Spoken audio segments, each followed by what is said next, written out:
Starting.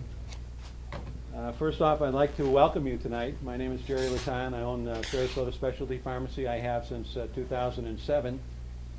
And what we focus on primarily is customized medication, nutritional products specifically, and the third leg of that stool is patient education. So on a monthly basis, we'll have these wellness seminars where we invite wellness practitioners from the community to come in and talk about how we can stay well, be well, and perhaps turn the clock back to being well as opposed to resorting to pharmaceuticals. Although I'm a pharmacist by training, I just find that oftentimes folks are where they're at because of poor choices and because they just aren't getting appropriate information or good solid information on how to stay well.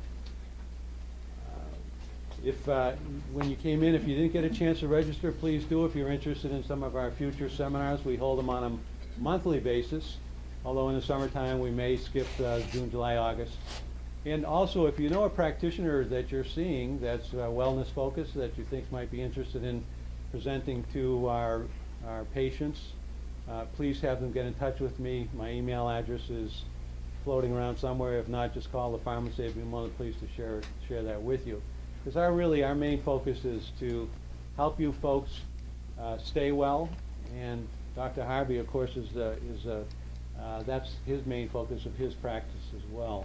I'd ask that you silence your cell phones, and again, we have apparently some surveys out there as well. If you could provide some feedback to us, it would be very helpful. Many of you out there already know Dr. Harvey. He's been in the community since 1996. 27 years of 30 already. Yeah. Wow, we'll have to update this. Doogie Howers, he 10 years old he started. Anyway, he's in internal medicine. He's board certified in internal medicine, geriatric medicine, and every practitioner has their own little way of. He likes to refer to himself, I believe, as a functional medicine doctor, as I am opposed board to certified in holistic medicine. holistic and alternative. Everybody seems to have their own little tag that they like to be known as. Be that as it may, it focuses primarily on wellness. With that, I'd like to either introduce Dr. Harvey or Georgiana, you're going to say something, or Sue. He has so many people here tonight, I'm not sure who to turn to. But be that as it may, it's an excellent topic of presentation.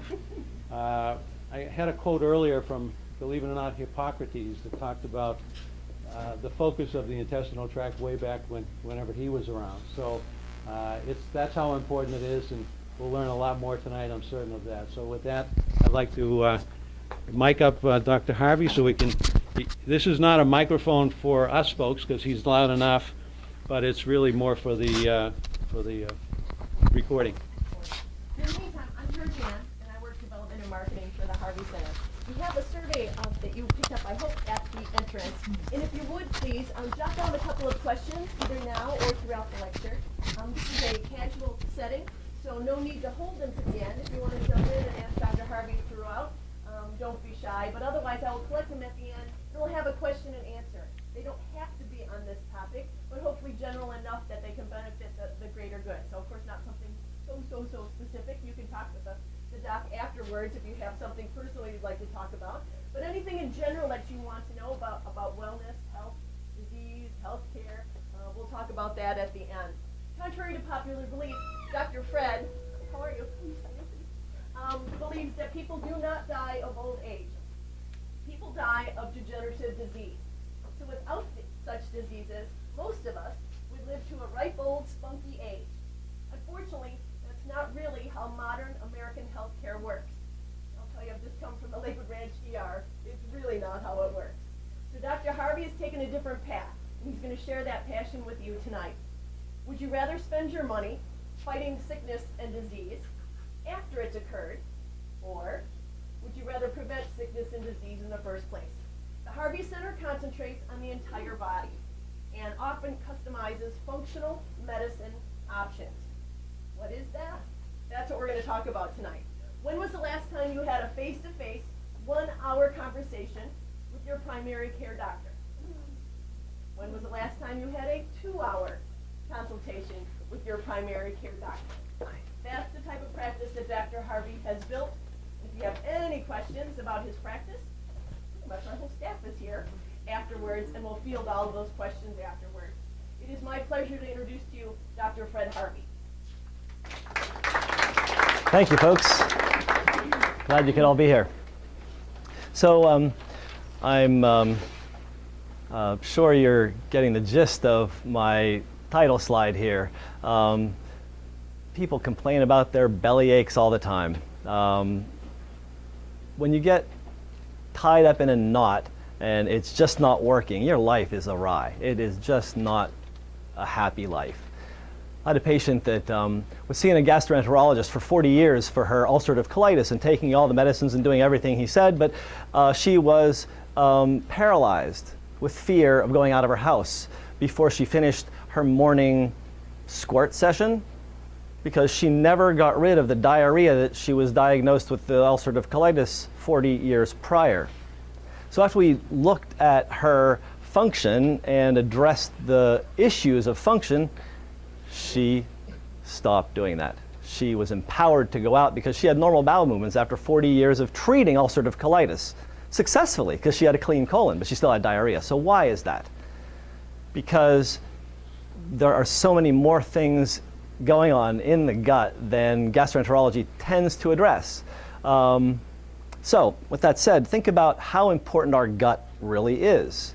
In a lifetime, one human will consume 12,500 gallons of water, 70 tons of food per person, 140,000 pounds of food in a lifetime. And Americans are gluttons. 170 pounds of meat, 150 pounds of sugar. It's no wonder we have belly problems. We abuse this system that's designed to not take this much abuse, essentially. So the gut has a lot of functions. Many people just think this is where we get our food, but it actually is an intact system, or should be, from your lips to your anus. It's a tube, and everything in the tube is exterior to your body. So one of the functions of the gut is to keep the bad things out, and it's also to selectively allow the good things in. It's also got a role in elimination of toxins. The liver processes things, it comes out in the bile, and then it gets excreted in the feces. And the entire lining of the gut is home to 2/3 of our lymphatic tissue. So 2/3 of our most aggressive immune system lives on the wall of the gut, mainly because it's there to keep the bad things out. And then we have another organ inside the organ, which is the family of bugs that is more cellular material than is in our whole body. There's 10 times more cells in that organ, that family of friendly organisms that lives inside of us. Lots of parts and functions. So starting at the top, and unfortunately this is kind of a dark slide, but with the mouth, a lot of people neglect the mouth. Obviously, somebody with poor dentition is going to have trouble with the first phase of digestion, which is chewing. Most people don't chew enough, and you have to actually grind up that food so that the digestive enzymes and acids can do their job, because it doesn't do very well with chunks. I'm sure you all know what corn looks like. So your stomach, the esophagus has just the function of getting things from the mouth down to the stomach. The stomach then is where the first or the second phase of digestion occurs. Actually, interestingly enough, in the mouth, while you're masticating, you're actually secreting saliva, and the saliva has enzymes in it, enzymes that break down starch into sugar. So if you chew on a piece of bread for a while, you notice that it gets sweeter as you chew on it, because amylase breaks starch into sucrose, so you end up getting sugar. So in the stomach, second phase of digestion starts, where you start secreting acid and breaking down big chunks and mashing it around. The small intestine's next. That's this big organ here. The surface area inside that is the size of a tennis court when you spread it all out. It's amazingly large. And so the small intestine is where we extract the nutrients and bring them into the body. The pancreas helps with that. It's up here, this little thing behind the stomach. This is the stomach right here, and the pancreas is hiding behind there, and it puts out digestive enzymes that help to break down the larger molecules, but it also puts out bicarbonate, which neutralizes the stomach acid. so that the enzymes can do their job in the right pH. The liver up here, this big thing, the liver is the size of a football. It is a large thing. It covers over half of your upper abdomen, and it pushes up on your lungs. The liver actually helps you digest fat because it puts out bile, and the bile makes fat soluble. You know, water and fat are not mixable, and so the bile actually is an emulsifier that allows that to get across the bowel wall rather than staying separated. The gallbladder hangs out right here under the liver, and it squirts right into where the pancreas does, and it delivers the bile so that the fats can get absorbed. And then we have the colon, which is the repository of most of the microbiome and is the place where we extract the water from all of that mix that comes through the gut, dries it out so it can then be excreted. If you don't have enough water, it's going to be very dry. And so when these are functions that go along with the anatomic areas of digestion. So digestion and absorption are one of the functions. And so absorption can even start in your mouth. Jerry compounds pharmaceuticals that you can put in a little lozenge and dissolve under your tongue. So we do have absorption there, but it's not the most efficient place because the small intestine is set up for absorption, and I'll show you why in a bit. Immunity. So we have this whole small intestine is really lined with your immune system. Transportation and circulation. Underneath the immune system, there are blood vessels that carry all that stuff away from the gut and into the liver so it can be processed. Waste elimination comes out the bottom, and then all along the gut we have the second brain. There are areas where our neurotransmitters, the chemicals that the brain and nervous system use to communicate, are created. 70% of our brain communicating chemicals are made in the gut, not in the brain. So actually they're not really just brain chemicals, they're total body chemicals. And that's why when you take an antidepressant, it affects the whole body and can cause changes in other areas, like Prozac causes erection dysfunction. So it's not just limited to the brain. And so 90% actually of your serotonin, that chemical that Prozac works on, is made in the gut. 90% of it. So if your gut's upset, you're upset. If you're in a bad mood in your gut, you're in a bad mood in your body and your mind. This is how you can tell if things are going awry. We call this this is the stool chart. I'm a gut-based practitioner, basically. We really have to start there because that's where everything in the body starts. So type 1 through type 7. We really want to be a type 4, a nice formed, soft log, essentially. Yes, I talk about poop every day in my practice. It's so important. So small, hard lumps obviously need some more water, maybe some more fiber. Water coming out the end, maybe we need to stop some of that water. But so if you're seeing changes that are outside of a 4, you probably need to talk to somebody about how to get it going better.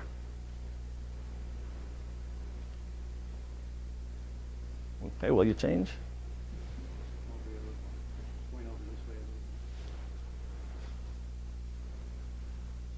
Oh, wait a minute.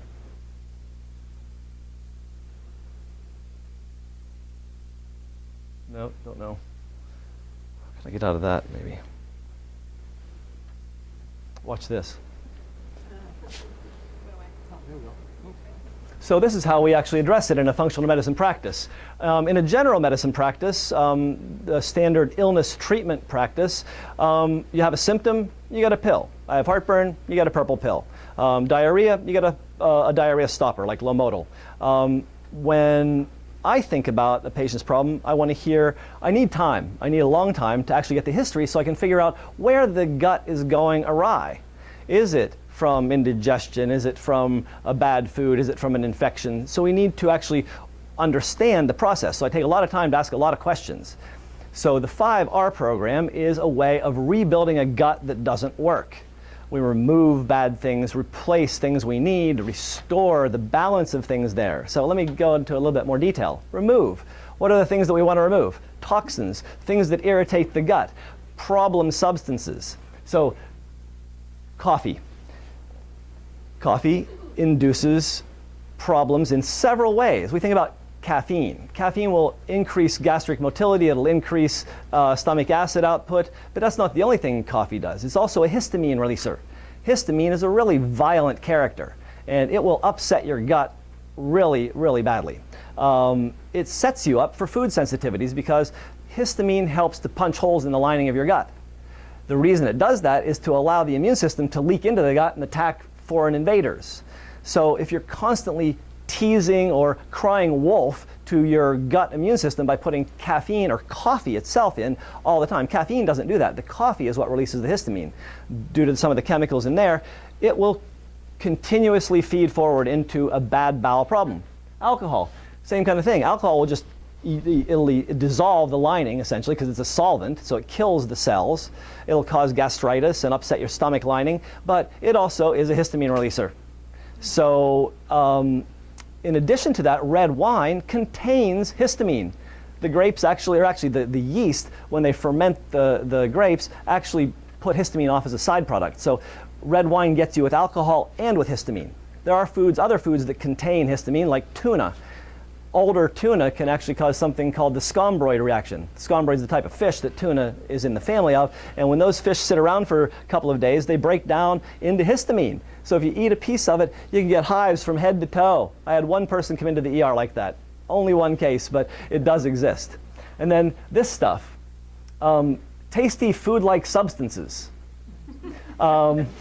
They exist not in nature, but only in fast food restaurants, and they are not food. They're scary substitutes that delude people into thinking they're food, and they have additives that addict people to go back and eat more. Some of the problems with them, these little critters are doused with neurotoxins in the field so that they grow without the little black eyes and grow really long and beautiful white, so you don't have any Mars on them. But the only problem is it's a neurotoxin that actually is so toxic that when they apply it to the field, they have to be in a bunker and doing it by remote control. When they harvest it, 3 months after application, they use a closed cab with a respirator, and they take the tons of potatoes and put them in a building the size of a football fields, and they dump tons in there and leave it sit for 6 weeks because it has to off-gas the neurotoxin before they can distribute it for slicing into yummy potatoes or French fries. So that bouquet that you see in the red box is just a bouquet of poison. There's another poison on it too, trans fat. Most of the companies have gotten rid of their trans fats, but trans fats are the high-fat fried thick goo that's like not fat anymore. It's been altered into that paste called Crisco, and that stuff kills your microbiome. It kills the good flora in your gut, and so it wipes them out. The sugar in the sodas actually also alters the microbiome and punches holes in your gut, so you get leaky gut and more problems. And the gluten in the bun is another source of potential irritation. This is really complex, and the test is at 8, so study. Just another illustration. Low glycemic means lower sugar or lower amounts of available sugar, and high glycemic means high sugar. So basically that meal that we just looked at is a high glycemic meal. Bacteroides are types of bugs that live in our gut. They're our friends, and they're our foes. They can go either way. We need them because they help process our foods, but if we feed them the wrong food and you have an increase in the bacteroides, you have reactions that go on. Zonulin is a chemical that histamine in a reaction induces, and it opens up tight junctions between the cells. These are lining cells of the intestine. This is the lumen of the intestine, and this is down below. And so what happens is you get an immune response because stuff leaks in, and your immune system down here gets upset, and with the immune reaction, you trigger actually a development of diabetes. So it's not just through eating too much sugar, you turn physiologic processes on in the body that push you down that pathway. More things to remove. This Cyrex test is a gluten test. In general, most doctors, when they do a gluten sensitivity screen, they look at this right, let's see, where is it? Here, the IgA alpha gliadin. And in this patient, it's in the green zone, so it's normal. But since Cyrex is a brilliant lab and looks at all of the glutinous chemicals in the wheat and the cross-reactives, there's like 19 here. Look how many they react to in the high zone. This person's gluten sensitive, but they would have been missed by any gastroenterologist. They would be, oh, you're fine, eat wheat all you want. And you'll go die, but I'm telling you, I did the test and you're fine. So you got to do some more extensive testing to find out if you're really doing the right thing. Parasites, another thing we might want to get rid of. Down here's a little picture of Blastocystis hominis from one of my clients. And blastocystis is a not really aggressive parasite. It's not like amoeba. It's not going to cause you a lot of diarrhea, but it sure as heck can disrupt things. So you probably don't want a lot of it hanging around. You feed it by doing too much sugar and too much trans fat and things like that, that it's going to eat and the other bacteria aren't going to get a chance to. Then we want to replace things. Sometimes we don't have enough stomach acid because we've had chronic gastritis and it's ruined our ability to produce the acid. Sometimes our pancreas has been beat up and it doesn't produce enough enzymes. And so this is to illustrate two different parts of digestion. This is a protein. Proteins are very complex, very bound up, tight coils of strings of amino acids. So it's a really complex glob of stuff. And so to get that available for digestion, acid is used. The stomach acid at pH 1 to 2 breaks this up into long strips. And then pepsin and other, pepsin is a digestive enzyme, trypsin, chymotrypsin, and other enzymes are available that then start cutting this into smaller and smaller pieces until we get down to amino acids, the basic building block, which can be readily absorbed. Proteins can't be readily absorbed. Amino acids just slip right across the intestinal lining. So that's why we need good enzymes and good digestion so that we get that working appropriately. And then down here we have fats. Lipids are, and this is a triglyceride. You see there's three red things. Those are three sugars. And this green thing is a choline molecule. And when you eat sugar, your liver tries to protect you from the damage of sugar by creating triglycerides. Triglycerides are a choline with three sugars attached. So that's a fat. And lipase is an enzyme that breaks those bonds and breaks up the choline and the fats so that they can be freely absorbed. They need a little bit of bile to get them in, but that's why you need enzymes to be able to actually absorb your food, because your gut won't absorb whole intact molecules. They're just too big to get across that tight lining. Then we want to restore. So this is the gut lumen, a big old tube, and here's the family hanging out inside of it. And basically this is their room. They're not supposed to cross that barrier and get into our body. Sometimes they do when our gut's really upset, and then we really feel kind of icky. It really triggers a lot of immune symptoms. In fact, some of the bugs, there's one called Klebsiella that's known to actually trigger rheumatoid arthritis. When it's in your belly and growing too much, it actually triggers rheumatoid arthritis. And Proteus mirabilis, another one, will trigger ankylosing spondylitis, a rheumatoid thing of the spine. So you can actually trigger autoimmune disease by having the wrong bugs in your belly. This is how to look for a good probiotic to actually make your family down there happy. This is a trade name, How Are You? It's a really great one because it's a great happy bifidobacterium. It says, how are you? I'm here to help. And it really does. It's an amazing bug. This is its real name, Bifidobacterium lactis. And then after the name, there's this little license plate. And that license plate proves that the company that owns this bug, and somebody does own this bug, has identified the exact genetics of it and is guaranteed that this is the bug that's in the bottle, as well as these. LA14, LP115, and BI05 all have license plates. If your probiotic at home right now has no license plate, throw it away because it could be actually a poison because they haven't proven what's in there. The North Carolina Farm Association did a study about 15 years ago and they pulled 20 off the shelf and only 2 of them had what was on the label. Some actually had really toxic bugs like Pseudomonas, which is an infectious agent, because they didn't do due diligence. So make sure you have license plates because that's really the way you get good bugs. Another complex slide. This is a slide that was from a study that was done on surgical patients where they actually gave them probiotics beforehand, and they showed that this tight junction here doesn't get broken when you pre-treat the surgical patient with probiotics. The stress of surgery alone is enough to break down the gut barrier. So you make a person sick by giving them surgery even if it's only on their arm. Their gut gets sick. And then we want to regenerate. So this is the small intestine. Back here we have the lamina propria. Essentially, this is where the thick layer that lines the base that things really can't get through. But here we have the blood vessels. And there's not much barrier between blood vessels and the lumen of the gut. So this is the lumen. This is where the bacteria and the food and everything are hanging out. And we have the circulation to transport things. And this is a villus. These are villi. And villi are the little pegs that are lining the entire small intestine where we absorb everything. And it's gluten sensitivity that shaves these off and removes our ability to absorb and digest.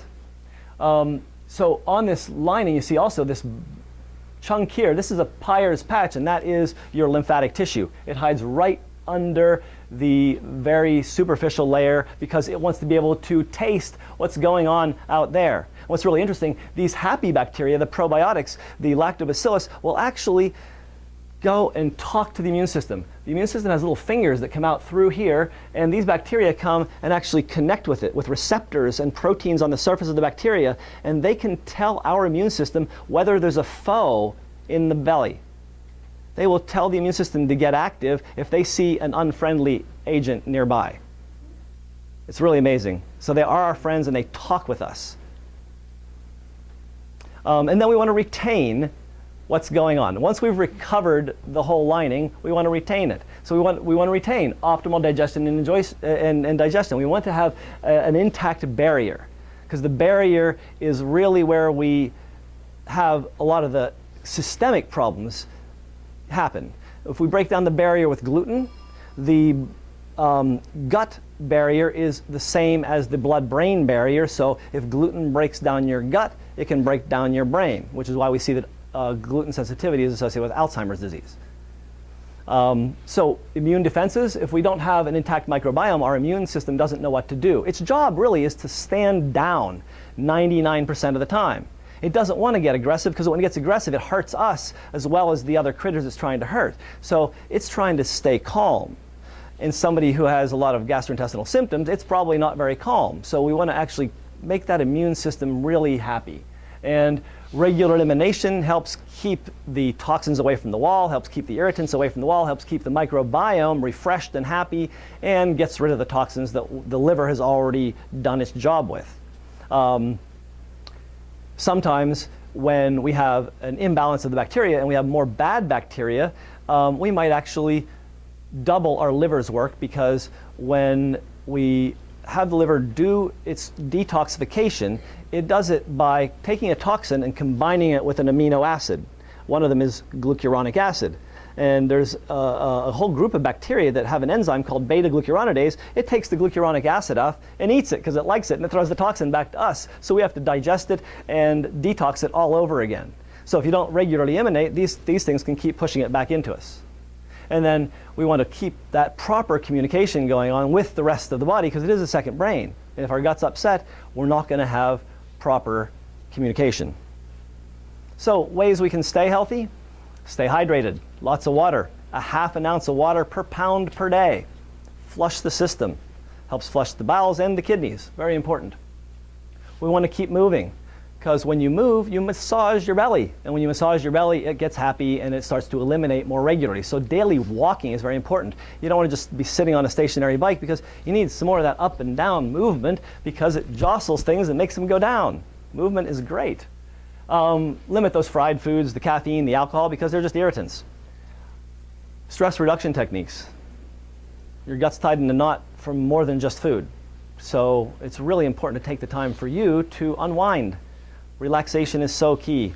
Daily meditation is critical. It has much more benefits than just that calmness that appears to come from sitting there, or the frustration from not being able to calm your mind while you're sitting there. Because after you sit there for that period of time, your brain actually changes. You perceive things differently. You turn on the human brain up front. The prefrontal cortex is turned on by meditation. And the prefrontal cortex is where we get our intuition and our compassion. Without meditation, we don't have as much compassion. And when we get that compassion, we actually get a response time rather than a reaction time to any stressor. Because the prefrontal cortex turns off or blankets the amygdala, which is our reptilian brain, or our fight or flight response center. So by meditation, we actually calm down that aggressive, sudden response to any kind of stress. We get a chance to breathe and say, well, okay, it's not as bad as I heard. There are options. Without the meditation, reactivity happens really fast. And then you get that gut feeling. I could spend an hour alone on the next line, FODMAP, fructo or fermentable oligosaccharide, disaccharide, monosaccharide, and polyols. These are starches and sugar-like things that show up in many vegetables and fruits and grains and beans. The nature of these things is that they aren't well digested, and the bacteria and yeast in our guts can then ferment it and cause gas, bloating, pain, diarrhea, and all these other symptoms. Plus, we're feeding the unwanted critters, so then they poop on us, and they put all these products that they make out, like tartaric acid, which irritates our autistic kids, and probably is associated with seizure disorders. So these FODMAPs, a dietitian could help you. You could Google it online, but they are an important source of stomach upset. And the paleo diet is one that avoids almost all of these FODMAPs because it eliminates grains and beans, and a lot of this, dairy also is a big issue. But so the FODMAPs are something that would be easily eliminated just by looking at the list of FODMAP foods, and I've seen people improve in a week doing that. Histamine foods and histamine releasers and carrying foods are really another symptom generator. Reflux. Gastroesophageal reflux disease is basically the purple pill for any gastroenterologist, and they're so frustrated when my patients won't take them. Well, they don't work for one thing and they're addictive for another, so it's best to avoid them if you possibly can. But their rationale is skewed there because they're treating the wrong symptom. They're treating the wrong issue. If somebody's irritating the gut, they have two things going on. They have gastric motility problem and they have a gastric acid problem.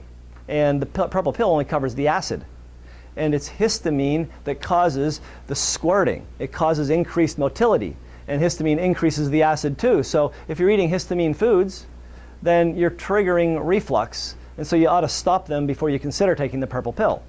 So caffeine, or not caffeine, but coffee itself. Chocolate also is a histamine inducer and releaser. Yeah, unfortunately, I love chocolate, but it will cause heartburn in many people. And that's why.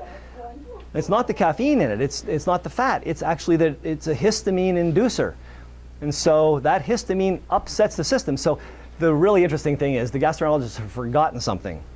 And they forgot that the original ulcer medicine that made my gastroenterology teacher in medical school a multimillionaire because he did insider trading, because he was doing the research and he bought thousands of dollars worth of SmithKline French stock the week before Tagamet was released as the first blockbuster drug ever.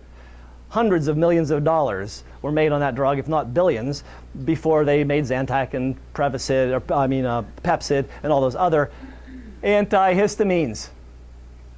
Zantac, Tagamet, they are actually histamine blockers. So they actually work on the real problem. And the gastroenterologists have forgotten this. They won't use it. They rarely ever prescribe it. But that's really the one that you need when you have GERD to start with. Just the other one works really good on the acid and stops the acid so you can't feel the GERD, but you haven't stopped the reflux because you haven't stopped eating the bad food. So your stomach's still doing this because of histamine, it just can't make acid. And so you're squirting non-acid up into your chest instead of acid stuff. So I don't know, is it any better to hide the acid and still have reflux? Eat more fiber, 35 grams a day. That's like a whole can of kidney beans. It's a lot of fiber. You need it because fiber is actually what your good bacteria use to support the colon. They ferment soluble fiber, like the slick stuff on okra or the sliminess of oatmeal. Those are soluble fibers. Those fibers turn into fatty acids. One of them, specifically butyric acid, is the principal nourishment for the colon cells. So if you don't have good bacteria to ferment the fiber, and if you don't eat good soluble fiber, your colon is tired, it's aching, and you get gastrointestinal problems, probably constipation, because the cells just aren't doing their job. And a probiotic. You got to take a probiotic. Everybody needs one. You don't have to take it every day, but you need a good quality one, and you should take it several times a week. If you do fermented foods, real fermented foods, sauerkraut's no longer fermented. It's cooked. It's in vinegar and salt, unless you buy Bubby's or one of the other brands of fermented sauerkraut. But then you have to eat it raw. You can't eat it cooked because you need your live bacteria to do the job.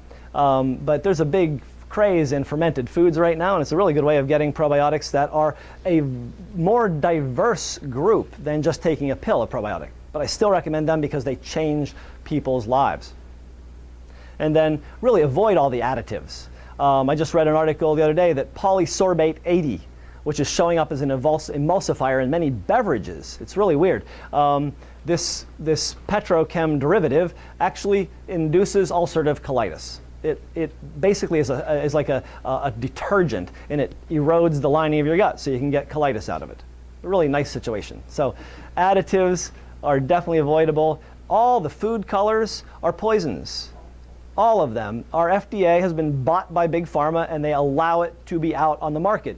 Most of them are banned in Europe. In the EU, you can't put these things in human consumptive goods. But in good old America, yeah, capitalism rules, so we get poisoned for profit. So yes, when I talk about a really good diet, eat a rainbow, just forget the Skittles. So, thank you.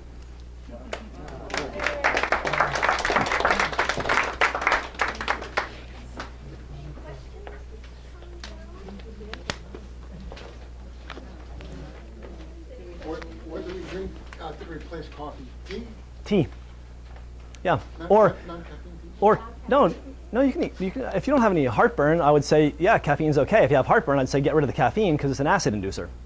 So the tea doesn't have the histaminic effect of the coffee, but it has still the caffeine. So it's probably not the best choice. Teachino, a non-caffeinated coffee-like beverage made from dandelion root or something else. There's a bunch of the non-caffeinated brown liquids out there that are okay for consumption and don't bother most people.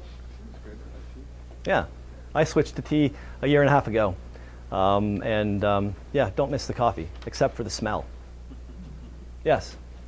Pyoderma and leaky gut, any connection? I'm sorry?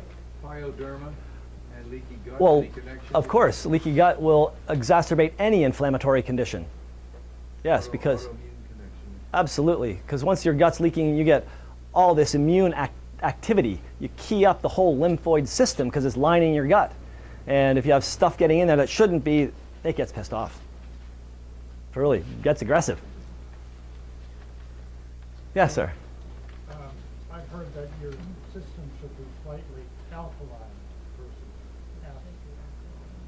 So alkaline and acid is a really interesting concept, and I boil it down to this.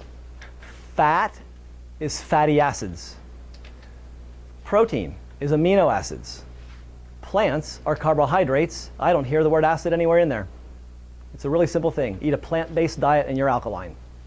Nothing more complex than that. You can read 1,000 books on it and they'll tell you 1,000 methods of being more alkaline, and you need to juice this and you need to do that, but really it's a plant-based diet, which means 8 servings of vegetables, preferably mostly green leaves. You can have your starchy roots too, but 2 servings or 3 servings of fruits. You need 10 servings of plant a day to make your belly happy. And that will make you alkaline. Yes, ma'am. It's been about, I guess, 11, 12 years ago, we started on the Brenda Watson program. Yes. I found out that I had candida. Mhm. I didn't know a thing about it. I had a rash on my face, and I went to the medical doctor, and he gave me prednisone and some other antihistamines and Benadryl, and I took it for 5 days, and it came right back. So I went to a nutritionist when we lived in Charleston, South Carolina, Mm-hmm. and they took one look at me and told me I had candida. And so I went on the candida cleanse, took it twice. I went on the parasite cleanse, I took it twice. We changed our whole program around. We quit eating sugar, we quit eating meat, and this has been about 11 years ago. And we don't take any prescription drugs. And we've been trying to stay healthy all these years, and I'm trying to figure out how often, knowing I had candida, and I take the Brenda Watson's 30 billion, Mm-hmm. but I see you had the 50 billion up there, probiotics. That's 100 billion. There's 50 billion of the How Are You Biff and 50 billion of the other ones. So it's a really potent one. So, we usually take a 30 billion. That's fine. If you're functioning well, Every day. if you're working well, why upset the apple cart? You got a program that's working for you, keep doing it.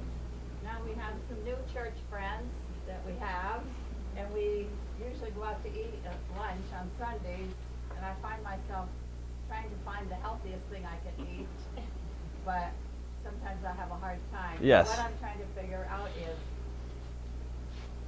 how often, I've never taken another candida cleanse or parasite cleanse for 9 years. I usually try to take a cleanse smart every year, but I've never taken another. Should I take one? Personally, I don't do them. I don't see a reason. If you're functioning well, why would you do it? Okay. Well, I was really constipated for about 50 or 60 years, but when I cleaned myself out, I got Yeah, if you're okay. functioning well, I wouldn't add any more cleanses or anything else. Just keep doing your program. You found a happy balance. Cleanse smart, though. Is that okay? I don't recommend them. I never use that stuff. So, What do you use? well, I don't do it that way. It's quite individualized, and I do it based on what the individual's telling me at the time, and we address those issues. But generally, I do detoxification, but I don't really do those cleanses because I think they're harsh on people. Quite often, we hear the words never to be used in the same sentence, but they are, unfortunately, by certain practitioners, healing crisis. There's no crisis in healing. It just doesn't happen. So if you're having a healing crisis, your healer is causing a crisis, and you want to get away from that healer. And I've seen that happen with too many cleanses, so I just avoid them. I'd rather do it gently and just get the system to shift, because you have years of piloting this ship, and it's like the Costa Concordia. The pilot realized an inch before the reef that he needed to turn, but a human ship, like a big cruise ship, takes a while to shift, and over the months that you're doing it, things improve. So I don't do cleanses, really. You had a question. I saw your hand up. Yeah.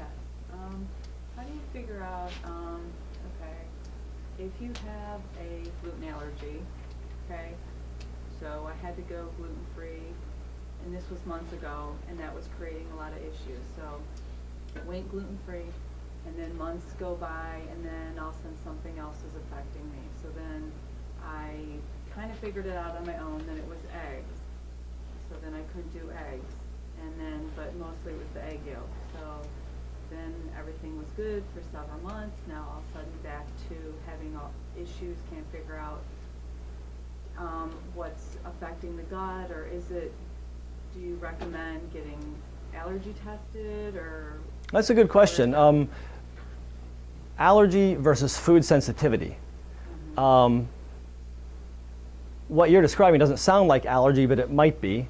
Allergy is usually hives, trouble breathing, a rather aggressive reaction. Food sensitivity is a delayed reaction. So you end up finding that you maybe the next day have some loose stools, or 2 days later you have some achy joints, or you have some foggy brain. There are vague symptoms sometimes. A rash may show up. So food sensitivity testing actually can be quite effective, and we do them in the office. It's a blood test, and it will tell us about I think 115 foods and whether you react to them or not. And the reaction is actually looking at whether or not you have an antibody in your blood to a specific food, and then the test that I use takes it to another level to see if your immune system is actually responding to that antibody antigen combination. So it's a really pretty accurate, sensitive test to look for the foods that you might be reacting to. And so that could give you a more broad picture since you're picking one at a time. There's another way to approach what you've done. It's called an elimination diet, where you basically cut down to rice, pears, and lamb and add one food at a time after that to see what actually causes your problem. And yet it takes a long time because you can only add a food every 2 to 3 days. And so you're eating 3 foods for 3 days, then you eat 4 foods for the next 3 days, and you can have 5 foods for the next. It's a very difficult plan. So I usually default to a food sensitivity test. It's easier. Yes? I actually had 3 questions. Yes? One was, you had flashed on the low FODMAP diet Yes. and the high fiber. But then I recall that the FODMAP, you should avoid beans. But then under fiber, you said something about kidney beans. Right, so it becomes complex, indeed. So the FODMAP may work for you. If it does, stick with that and forget the beans. You have to find fiber a different way. And if it turns out that you don't have a problem with the FODMAPs, it might be histamine. And so, yeah, it's... My second question had to do with Jamie Lee Curtis's recommendation for our gut, which is Activia yogurt. What's your thought about that? Well, the actual clinical study upon which she bases her recommendation says that you need to eat 3 Activia a day. I think that's absolutely ludicrous. They're like $2 a thing, and who wants to eat $6 worth of yogurt a day? I can buy one large container of that that'll last me several. No. And there's really not enough actual active cultures in there to do the job without doing 3 a day. Okay. So it's not a very good way of getting it. A lot of sugar too. That's the other problem, because Activia is not a plain yogurt. They put all these gacky things in it to ruin it for you. The third question is, if a client comes into your office and gets tested for gut issues, Mhm. what's a reasonable period of time for him or her to expect it to take for them to feel like they're normal again? Depends on what's going on. You know, if you come in with severe ulcerative colitis, flare kind of thing, it could take months. But I've seen people shift in a week just by getting rid of FODMAPs or by trying a probiotic or adding Colonex, a nice laxative-like natural combination of aloe and triphala and magnesium. So if people come in for food sensitivity blood work, Uh-huh. how quickly can they get their results? It takes about 3 weeks to get the results back. Okay. Yeah. Question, Doctor. Yes? Dr. Harvey, I have gastroparesis, Yes. which means that I have to eliminate eating so many things that are healthy. Did your gastroenterologist tell you that it's reversible? Pardon? Did your gastroenterologist tell you that gastroparesis is not a static illness and that it can go away? No. Didn't think so.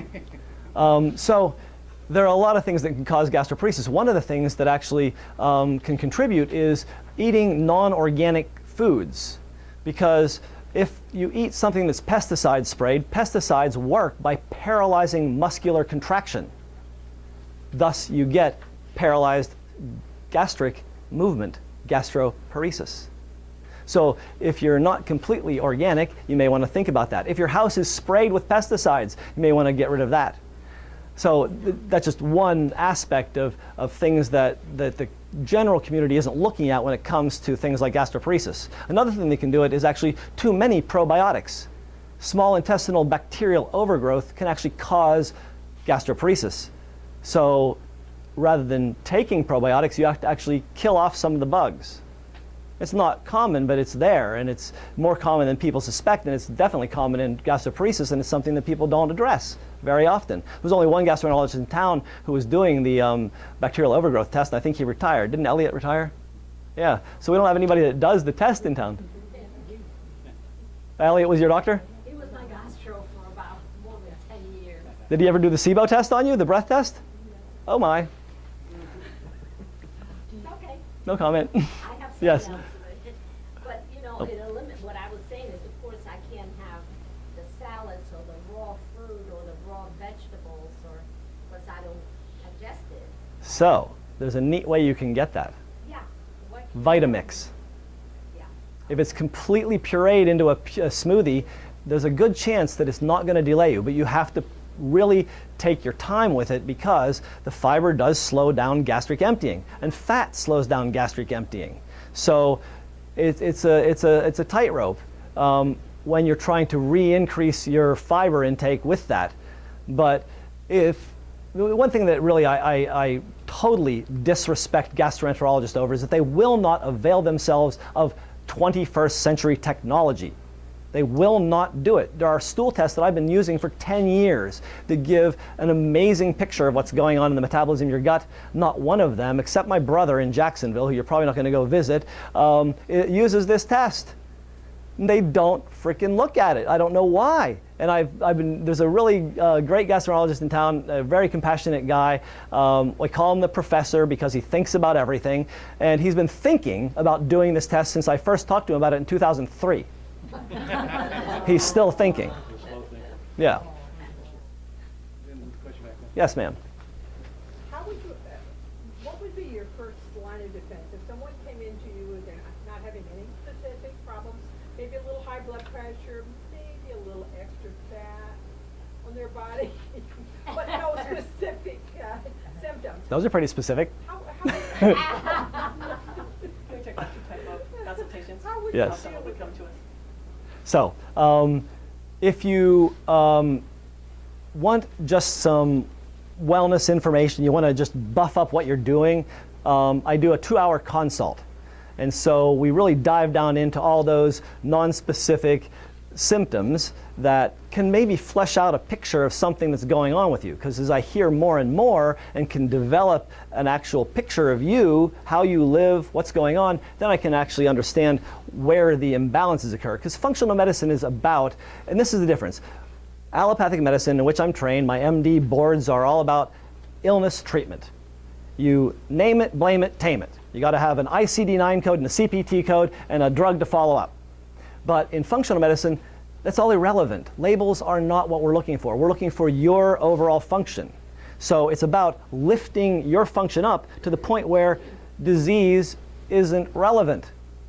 Because if I lift up your, say, your ability to burn sugar, which is the problem with diabetes. Diabetes is not a sugar problem, it's an energy problem. You can't burn the sugar to make your energy, so it backs up and you get sugar in the blood. If I can get you to burn the sugar, then you don't have diabetes anymore. It's that simple. So it's not really that diabetes is a label anybody wants to carry around, because it's a dynamic, very dynamic situation. So what I look at for one of my consult patients is, where's the dysfunction? Where's the imbalance? How do we find balance in your life again? You know, if you work 18 hours a day and you sleep 2 hours and you drink 18 cups of coffee a day, yeah, we can work on some balance issues pretty easily. Some of them are more subtle than that, though. But there's always a way we can find a way into the imbalance and shift it.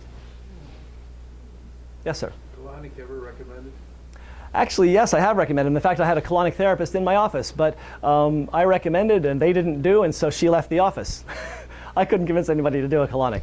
It's a hard sell. Who wants an enema? It works. Works for gross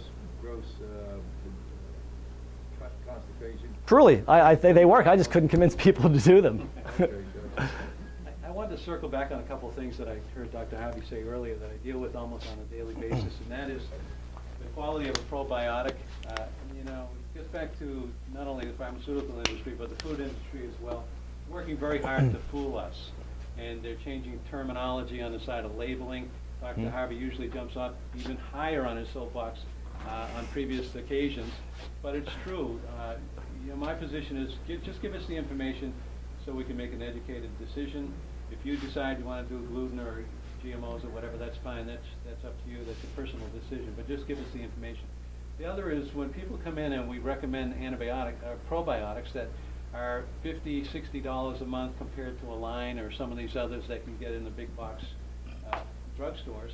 They need to understand the quality of that pedigree that Dr. Harvey was talking about. So you're not saving any money by taking things that are just junk. The other is quality fiber. How many have had Miralax recommended to them? So I mean, it's not the best. Matter of fact, I don't know what. Miralax, antifreeze? Yeah. It's a great way to clean out your gut So and get toxic at the same time. He likes to put the poison label on, and I'm trying to stay out of litigation. But anyway, but there's another example. See the target? Yeah. There, so, I'm proud. But quality fiber is important compared to what the drug representatives are selling to the practitioners out there. So Providers. right. Okay. Well, whatever. But all I'm saying is, again, educate yourself. These kinds of seminars are available. We'll have this up hopefully in the next 4 or 5 weeks on our YouTube channel. Just put in Sarasota RX on YouTube.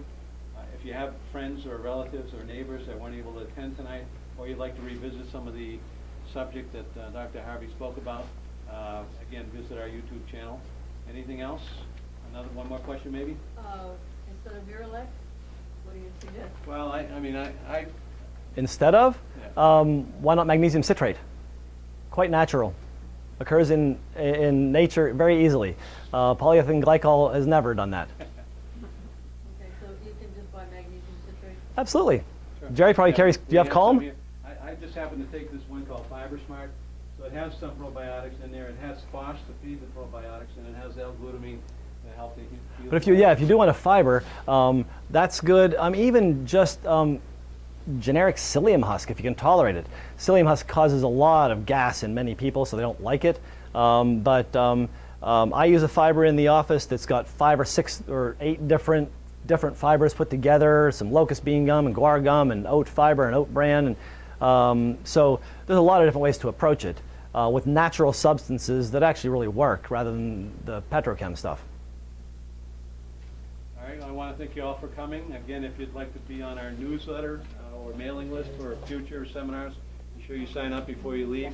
We have something else going on? Thanks so much for coming. We also want to thank Jerry with Sarasota Specialty for this partnership. We value that very much. Thank you. Dr. Yes, Fred thank you. offers a 15-minute complimentary consultation, which is kind of unheard of in this business, and would like to talk with you personally. So if there's anything you'd like to follow up on, please do call our office. Come on in, talk with Dr. Fred on a one-on-one basis, see if he's a fit for you and what you've got going on. Our staff is all here, so if you have any questions about how this works, and of course Dr. Fred is here as well, so we'll stick around for a little bit. We've got bags from the Harvey Center, and so you are now our wellness ambassadors out in Sarasota, so please help yourself on the way out. All right, thank you so much for coming. Thank you, Dr. Harvey. Thank you. Well, thank you. Thank you so much. Thanks for coming. Hey, I'm a good supporter of You yours. are, indeed. I tell Love you, dear. everybody. And more supporters. Hello, Patty. I wanted to ask you, like pesticides. Yes. Yeah, I've been filling up the sink with vinegar water. Yes. Float the strawberries, does it No. get into the fruit? Yeah. Unless you're doing it was on the outside, so I need no. to do See, it. strawberries are too thin. They don't have any skin. Well, It just goes what right about- through them. what Same about thing with peaches. apples?